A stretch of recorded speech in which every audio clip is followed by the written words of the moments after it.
Signs in Satisfactory can completely transform your world, both in regards of logistics and aesthetics. Go from bland, boring and basic, to bright, bold and beautiful in just a few short steps. Drop a like if you want more Satisfactory tutorials, and let's begin.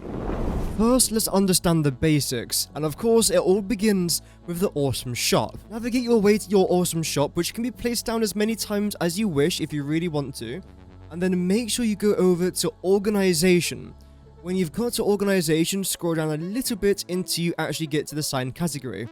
You can purchase all three of these bundles if you so wish, and of course they all cost different prices with different amount of coupons needed. These signs range from large billboards all the way down to the 0.5 meter signs. However, having said that, there's still quite a decent range of signs in the game, so you'll most likely find the sign that you want to use. This first example will be using the portrait sign, which is this sign right here.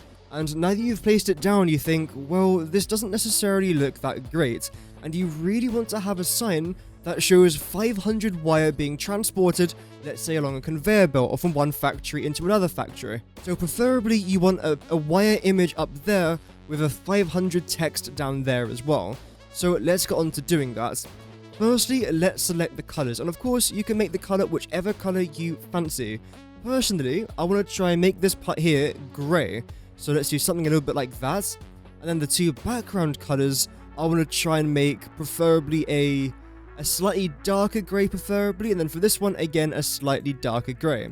Let's just select that, and very quickly we can see we've now got ourselves a grey sign. Fantastic. The next thing I now want to try and change is the icon. And the best thing about this is that you can have a bunch of different icons. There's all the building ones, the parts, equipment, which is like, jetpacks and all that. Other, which like a bunch of emotes and signs. Monochrome, which actually looks really, really good, especially for road signs or factory layouts. I love to use these. And of course, backgrounds. However, let's say you know what you want. So for our case, that's going to be wire. All I've got to do is just type it out there, and there we go. Simple as that. We've now got ourselves some copper wire on our sign. Now let's say you really don't like the set text here option. Well, of course, if we're dealing with, let's say, 500 wire per minute, what you could do is 500 per minute, and then do something a little bit like that. And then, of course, if you don't like the shade of the color of the text there, you can just change that to, let's say, white, for example, which makes it stand out a little bit more. But speaking about making a sign stand out, we have to talk about the most important setting here, which is the material setting.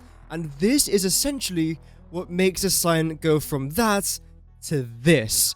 And this next step is extremely important, not just in regards of a logistic sign, but also for the aesthetics as well. So again, we'll scroll down all the way to the very bottom, where we'll then go over to our material settings. And then what I recommend doing if you really want a sign to pop out is go to glossy and then change it to emission strength of 3. But as you can see, that makes things very, very glossy, which I don't necessarily want. So instead, what I'm actually going to do is stick to the matte, go down to 1, and this is kind of the setting that I'm pretty happy to go with. It sticks out, but it doesn't shine. Because bear in mind, glossy is just another way of saying shiny. Well, in this setting at least. Final setting that I want to try and talk about for our logistic sign is layout. This, as you can probably imagine, it changes the layout of your sign itself. So if you really don't like the way that this background looks, you don't want that white square there, that's completely fine. Just do that. And before you know it, there you go, you've now got rid of that white square and things look a little bit simpler, which personally I actually really like. Or maybe you fancy yourself an additional letter or some additional writing. If you press this option, it gives you an extra text bubble, but bear in mind, this will highlight your words completely. I think this is new, I don't remember this, but either way, this is still pretty cool. So I can always just do something like this, for example, where there we go, we now know that this is wire, and that there's 500 per minute of it, and we've also got an icon there as well, which is fantastic. Not to mention, if you really wanted to, you can actually add a bunch of signs attached onto each other, just like this. And because of the new 1.1 copy and paste settings, every time you select a sign, it automatically copies and pastes it. That is the easiest way to make your logistic signs, but now let's move over to the aesthetics, because this is so much easier. When you understand the basics of this becomes 10 times easier. But of course, let's start from scratch. So let's say you really want to add a sign like this, but you haven't got it just yet. Well, this is how you do it. First of all, you want to select your color. these first two colors do not matter for this particular sign. In fact, for most of them, these two don't matter when you're only trying to change the background like we see over there. So what you're going to have to do is either change the color yourself. For example, this is red, yellow, cyan. We all know colors by now, hopefully. But what I'm going to do is actually load a preset where I've made a bunch of colors already, and of course there's also a few default colors in here as well. But I really want an orange, so we'll select the orange. Then make sure that you select the color.